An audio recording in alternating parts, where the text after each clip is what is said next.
Salut, aujourd'hui on se retrouve parce que j'étais en train de traîner sur Booknode et j'ai trouvé sur le forum un tag qui avait l'air hyper intéressant à faire et le tag il s'agit mon rapport à la lecture j'ai trouvé sur le profil de Elise in Wonderland, mais c'est pas elle qui l'a créé le tag, mais elle dit pas où elle l'a trouvé, elle dit juste qu'elle l'a vu partout et j'avais envie de le reprendre.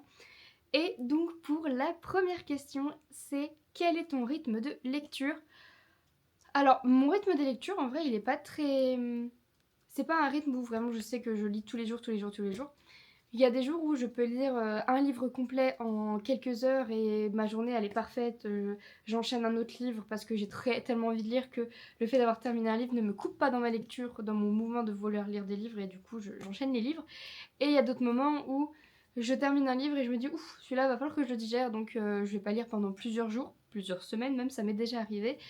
Mais en soi, normalement, je lis à peu près, mais je dis bien à peu près, tous les soirs, mais ça dépend du moment. Quand mon copain il est en train de jouer à la console, bien évidemment, moi je me mets dans mon fauteuil et je lis, ou alors je joue avec lui. Donc c'est pas vraiment un truc comme ça. Mais sinon, mon rythme de lecture, il est à peu près de 10 livres par mois en moyenne. C'est vraiment une moyenne parce qu'il y a des mois où je suis à 2 et des mois où je suis à 17 livres. Donc ça dépend, mais vraiment ça dépend. Si j'ai beaucoup de temps, si aussi les livres s'ils sont courts, si j'enchaîne par exemple des mangas, bien évidemment je vais lire 30 livres au mois. Ça dépend du livre. Mais comme je veux savourer les livres, quand j'achète un livre, j'estime que vu le prix que ça coûte un livre, il faut le savourer, il faut lire chaque mot. Donc moi, mon rythme de lecture il est assez lent. En plus, je lis assez lentement. Je suis peut-être à 100. Quand j'ai fait le vlog des 2 heures de lecture, je suis à 120 pages en 2 heures. Donc je lis 60 pages par heure. Donc je suis pas une lectrice très très très rapide. Je suis à une page par minute. Donc vraiment, je suis pas très très rapide comme lectrice. Et je m'en fiche parce que quoi qu'il arrive, je suis heureuse de lire mes livres. Je savoure mes livres. Donc c'est pas quelque chose qui me dérange. C'est pas une chose qui me dérange. Ce qui me dérange dans ma vie, c'est de pas avoir plus de temps pour lire. Vraiment, c'est pas mon rythme de lecture ou ma cadence ou la vitesse à laquelle je lis qui me dérange le plus. La deuxième question, c'est un ou plusieurs livres en même temps. Alors, je suis plusieurs livres. Un en livre audio, même plusieurs, des fois, ça dépend. J'en ai un pour faire le ménage, j'en ai un pour quand je vais marcher. Donc, ça dépend du livre. Vraiment, il y a des livres où, quand je fais le ménage, je me dis, tiens, celui-là, ça va, j'ai pas besoin de trop me concentrer sur le livre pour comprendre. Par exemple, c'est souvent des romances que je lis quand je fais le ménage, enfin que j'écoute quand je fais le ménage pour ou faire la vaisselle. C'est des romances parce que je sais qu'il n'y a pas besoin de réfléchir à une intrigue ou à quelque chose ou à découvrir un suspense. Non, c'est juste une histoire qui coule, qui s'écoute pour se détendre pendant un moment un peu chiant. Faire le ménage, c'est chiant. Donc une lecture cocooning et tout ça pendant le ménage, c'est génial. Mais sinon, quand je vais marcher, c'est souvent plus des livres à suspense ou des trucs qui font peur. Je sais pas pourquoi je fais ça. En ce moment, c'était Notre Maison que je lis, enfin que j'écoute en livre audio en allant me promener. Je peux dire que quand j'arrive dans des endroits toute seule où il se passe quelque chose de très très très bizarre dans le livre audio, je me tape, mais genre une flippette que je suis. Mais c'est pas grave, j'apprécie mon moment. Et sinon, j'ai un livre sur Kindle et un livre papier. Mais là, en ce moment, j'ai 2 livres papier. Donc en vrai, je suis capable de lire 5 livres en même temps. Mais vu que c'est pas les mêmes formats ni les mêmes univers à chaque fois, ça me désoriente pas. Et comme ça, en fait, quand je termine un livre, j'ai toujours un autre livre qui commence et c'est une autre question après, mais ça me permet de pas avoir de panne de lecture. Papier ou e-book? Donc c'est la troisième question. Alors, je dirais papier parce que bon, j'ai beaucoup de livres chez moi, donc si je dis e-book, ça serait bizarre, mais je dis papier parce que j'aime les livres. Quand je lis un livre en e-book et que je l'ai aimé, je veux l'acheter, donc format papier. Quand je vais à la médiathèque et que j'ai aimé le livre, je veux l'acheter pour qu'il soit dans ma bibliothèque, donc papier. Parce que j'ai déjà rien que le fait de lire un vrai livre papier, c'est extraordinaire. Collectionner les livres qui sont 5 étoiles, je trouve ça mais incroyable d'avoir une bibliothèque qui nous représente, qui est vraiment juste les 5 étoiles de toute notre vie. Bon, voilà, ma bibliothèque, c'est ce que je suis en train d'essayer de faire. J'ai une bibliothèque où c'est uniquement mes 5 étoiles ou mes 4,5. Mais tout ce qui est autre, ça s'en va, je les sors de ma bibliothèque, mais sinon c'est ma palle et mes 5 étoiles. Voilà ma bibliothèque. Donc, papier. 4. Relis-tu tes livres? Alors, je sais que j'ai eu une période où j'avais envie de relire des livres et quand j'étais petite, je relisais tout le temps, tout le temps, tout le temps les mêmes livres. Les BD de chez mes grands-parents, je les lisais, mais tout le temps. Je connaissais déjà les histoires, mais je les relisais. Ça, c'est un truc que je faisais quand j'étais petite, relire les livres que j'aimais beaucoup. Maintenant, le seul livre que j'ai déjà relu, c'était Orgueil et Préjugés, parce que c'est mon livre préféré de Jane Austen. Mais sinon, je sais pas. Il y a tellement de livres au monde que j'ai envie de lire que je sais pas si je culpabiliserais pas de relire un livre que j'ai déjà lu. Alors que je sais que cette culpabilité est arrivée avec les réseaux sociaux. Parce que quand j'étais petite ou ado, je savais pas ce truc-là de me dire, ben non, faut pas que je relise le même livre puisque ça va me faire perdre du temps. Alors que je suis capable de revoir des films que j'ai vus des millions de fois, et encore en étant adulte aujourd'hui, je revois des films que j'ai déjà vus. Donc pourquoi je ferais pas la même chose avec des livres? Je sais pas. Donc peut-être que ça ferait l'objet d'un vlog où je relis les livres que j'ai déjà lus. Peut-être. Mais pour l'instant, c'est pas trop ce que je fais. Je relis pas mes livres. Quel genre de livre lis-tu principalement? Alors, à un moment donné, je vous aurais dit la romance, parce que vraiment, j'adorais la romance. C'était ma vie, assez romance, Wattpad d'ailleurs. C'était ma vie. Maintenant, je ne supporte plus ça. On va dire que c'est plutôt de la fantasy et de la cosy. Vraiment, tout ce qui est cosy, j'adore. Tout ce qui est policier, Agatha Christie, j'adore. Donc, on va dire que mes goûts ont changé. La romance, c'est plus trop ça. C'est plus aussi des histoires vraies ou des histoires historiques. Par exemple, en historique, histoire vraie, c'est pas vraiment ça, mais atmosphère, on va dire, Anatomy Love Story que j'ai lu, c'est une romance, une pseudo-romance, puisque la romance, elle fait 10% du livre, vraiment, c'est pas ça.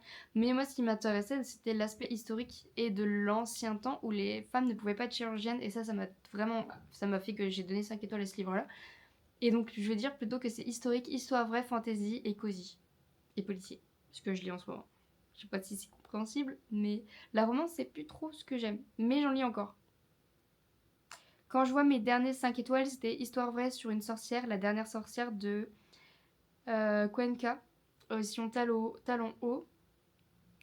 Une histoire sur la survie des étudiants à notre époque qui est très catastrophique parce qu'ils n'ont plus d'argent, ils n'ont pas beaucoup d'aide. Enfin, ça dépend des étudiants. Et une histoire vraie sur l'histoire de Tognina qui est une jeune fille qui est née avec une maladie qui fait qu'elle était poilue, qu'elle avait des poils partout sur le corps. Donc on va dire que oui, mes livres préférés en ce moment, c'est l'historique. Les histoires vraies surtout. Ouf, la 6ème question, elle fait mal. Quel est ton rapport à ta palle? Pour pas vous mentir, ma palle est actuellement à plus de 400 livres. 400 livres, je trouve ça énorme, mais sachant que c'est parce que j'ai eu des moments où j'avais ce besoin d'acheter des livres et que j'avais pas le temps de les lire, mais j'achetais des livres. On va dire que il y a quelques temps, ma palle, c'était quelque chose de très anxiogène parce que vraiment, je regardais ma bibliothèque et je me disais, purée, c'est que des livres que j'ai pas lus. Parce que vu que je vire les livres que j'ai pas tant aimé que ça, ça, au fur et à mesure, ça devient que des livres que j'ai pas lus dans ma bibliothèque ou des 5 étoiles. Donc ça fait vraiment, on va dire qu'il y a 10% de livres lus et 90% de livres pas lus dans ma bibliothèque. Et ça me provoquait une angoisse. Mais maintenant, je me dis que c'est juste ma propre petite médiathèque, c'est ma propre librairie à moi. Et quand j'ai envie de lire un livre, je pioche dans mes livres et j'ai cette joie de me dire que c'est ma sélection. C'est moi qui, à chaque fois que je voyais ces livres-là, je me disais, oh, j'ai envie de le lire. Donc c'est ma sélection personnelle de livres qui me donnent envie d'eau. Ça me rend un peu heureuse en ce moment. J'ai arrêté d'aller à la médiathèque parce que j'ai ma petite sélection personnelle à la maison. J'ai arrêté les services presse parce que j'ai 400 livres dans ma palle. Qu'est-ce que j'ai besoin d'avoir des services presse? J'en ai pas besoin. Et je ne suis pas fan en soi des dernières nouveautés qui sortent, à part les cosy. Vraiment, les cosy, bon, ça c'est des bangers, j'adore ça. Mais sinon, tout ce qui est romance et tout ça qui sort en ce moment, c'est pas ce qui m'intéresse. Et souvent, quand j'ai des partenariats en ce moment ou des services de presse avec des romances, ça se termine par un 2 étoiles, donc je n'ai plus envie de recevoir des services de presse en sachant que je vais pas donner une bonne note et donc c'est pas le but de la maison d'édition. Je ne suis juste pas la lectrice qui rentre dans ce mood de lecture là, pardon pour le téléphone. Donc j'arrête les services de presse, sauf pour certains livres où vraiment je me dis oh ça j'adore. Scrinéo par exemple, les éditions Scrinéo, j'aime beaucoup trop leur sorties, leurs livres. Ça a toujours été des coups de cœur, leurs romans, donc c'est une maison d'édition avec qui je n'arriverai pas à dire non. J'ai les éditions Le Duc en ce moment en partenariat depuis 3 ans. Ça, c'est une maison d'édition que j'adore aussi, donc je ne peux pas la retirer de mes partenariats parce que vraiment, en plus, je les lis au fur et à mesure, puisque c'est des ouvrages pas vraiment fictifs, mais c'est des ouvrages de développement personnel, donc on les lit au fur et à mesure, et ça c'est pas vraiment des livres qui rentrent dans ma palle, c'est des livres que je feuillette de temps en temps quand j'en ai besoin et quand j'ai besoin de trouver une information. Donc mon rapport avec ma palle, c'est que en ce moment c'est le bien-être, c'est le bonheur. D'ailleurs, j'ai une nouvelle bibliothèque pleine de ma palle et c'est un bonheur. Donc l'avant-dernière question, j'ai un peu répondu tout à l'heure, c'est as-tu déjà eu une panne de lecture? Que fais-tu pour t'en sortir? Eh bien moi j'ai une technique qui marche depuis des années, puisque ça fait, oh là là, 3 ans, je crois, que je n'ai pas eu de panne de lecture. Ma technique, c'est de lire plein de livres en même temps. Donc en fait, le truc, c'est que quand je terminais un livre, j'avais que ce livre-là. Je lisais un livre par livre. Et donc j'avais un seul livre. Et quand ce livre-là me mettait dans une panne de lecture, eh ben, j'avais du mal à m'en sortir, parce que soit le livre était tellement extraordinaire que j'en retrouvais pas d'autres qui étaient dans le même mood, qui étaient aussi intenses que celui-ci. Ou alors c'est parce que le livre était tellement pas fait pour moi que j'en ai perdu le goût de la lecture. Sauf que maintenant, ce que je fais, c'est que je lis, j'écoute des audiobooks, donc des livres audio.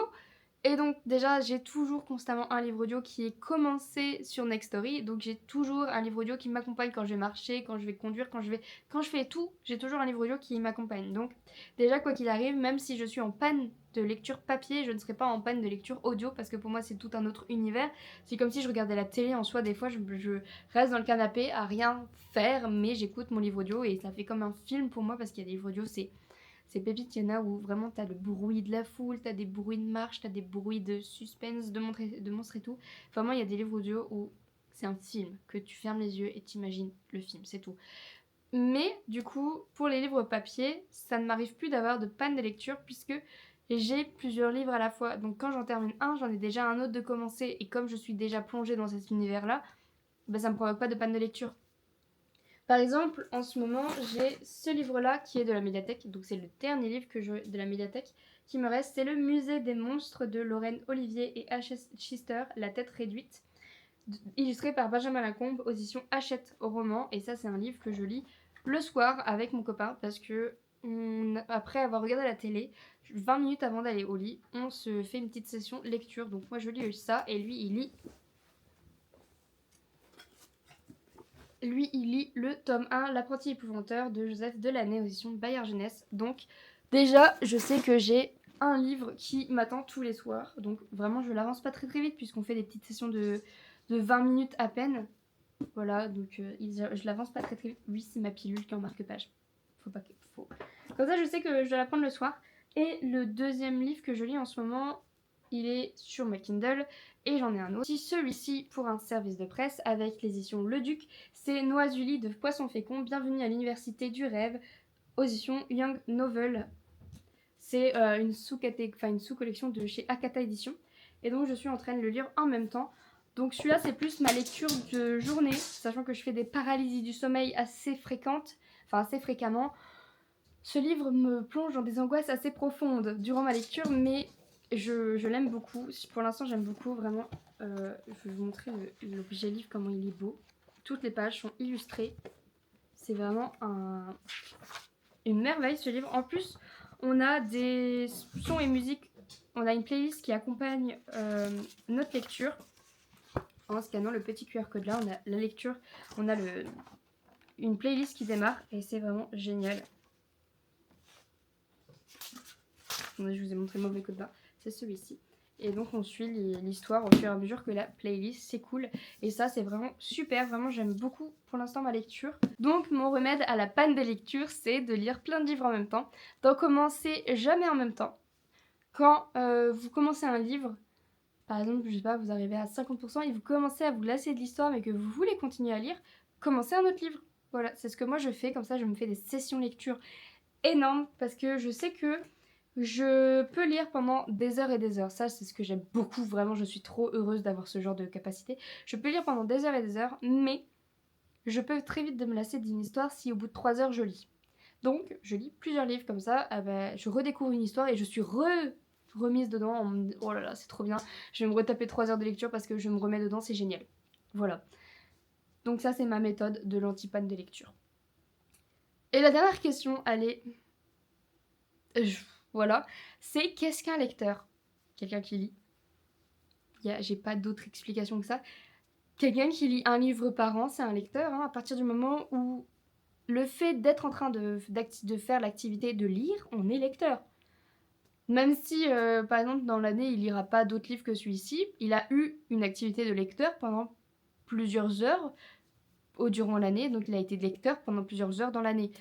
Après, je dirais pas qu'une personne qui a lu un seul livre est un lecteur en soi, en mode oh, c'est ma passion, c'est la lecture. Mais le nombre de livres qu'on lit dans l'année, ça ne me prouve pas à quel point on est lecteur ou à quel point on est passionné de livres.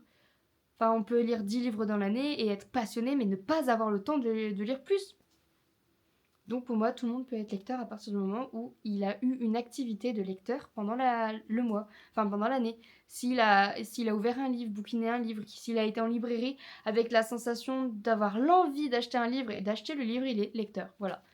Il n'y a pas de gradation de lecture, de lecteur ou je sais pas quoi. Et c'est pas parce qu'un lecteur lit 500 livres par an que c'est le gros lecteur. Voilà, il faut arrêter la course à la lecture. Vraiment, savourez vos livres. Les livres, ça coûte presque maintenant 20 balles. Et même, il y en a à 28 €. Pourquoi vous faites cette course à la lecture, cette course à oh là là, il faut que je lise la dernière sortie parce que sur les réseaux tout le monde en parle, du coup si je la lis pas, je vais louper le coche et que si moi je la lis dans un mois, bah, plus personne regardera mon post. Mais on en a rien à péter. Vraiment, la passion, c'est pas les réseaux sociaux, c'est pas les statistiques des réseaux sociaux. La passion de la lecture, c'est lire un livre, le savourer, le comprendre, rentrer dans l'atmosphère du livre et voilà, il n'y a pas. Enfin, je comprends pas. Maintenant, la nouvelle mode de lire en diagonale, de lire que les dialogues. Alors ça, j'ai vu ça, mais j'étais mais pourquoi lire que les dialogues? Vraiment? Lis du théâtre si c'est pour faire ça. Parce que les descriptions, c'est ce qui est de plus beau dans la plume d'un auteur. Enfin bref, je vais m'énerver sinon. N'hésitez pas à répondre aux questions en commentaire parce que je serais très curieuse de voir vos réponses ou me mettre le lien de votre vidéo si vous aussi vous avez fait ce tag parce qu'il est très intéressant. Je trouvais que c'était vraiment un tag avec des questions assez pertinentes pour permettre de se connaître un peu mieux. Un chat vient de faire une bêtise. Pour se connaître un peu mieux. Ouais, ça sent un truc fruité. Le chat a peut-être renversé un truc qui... Donc n'hésitez pas à commenter, à liker et à vous abonner. Et je vous fais des gros bisous. Ciao. Et moi je vais réparer la connerie de mon chat.